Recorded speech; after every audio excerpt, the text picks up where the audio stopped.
മുംബൈയിലാണെങ്കിൽ നമ്മുടെ സ്റ്റാലിനാണെങ്കിൽ ബാലചന്ദ്രന് മുൻപിൽ ഓരോ ചോദ്യങ്ങൾ ചോദിക്കുന്നത് കാണാനായിട്ട് സാധിക്കും. പ്രേക്ഷകരെ, പ്രിയ കൂട്ടുകാരെ, ഇതേ സമയമാണെങ്കിൽ ബാലചന്ദ്രൻ അതിനെല്ലാം ഉത്തരങ്ങൾ നൽകുന്നൊരു കാഴ്ചയും കാണാൻ സാധിക്കുന്നുണ്ട്. അങ്ങനെ അവർ രാത്രി മടങ്ങുന്നുണ്ട്.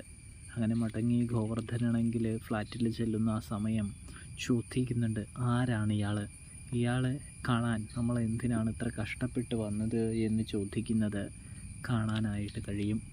ഇതേ സമയം ബാലചന്ദ്രനാണെങ്കിൽ പറയുന്നുണ്ട്, അയാളാണ് ശരിക്കും യഥാർത്ഥത്തിൽ അലീനയുടെ അച്ഛൻ എന്ന് പറയുന്ന കാഴ്ച നമ്മൾ പ്രേക്ഷകർക്ക് കാണാനായിട്ട് സാധിക്കുന്നുണ്ട്. ഇതേ സമയം നമ്മുടെ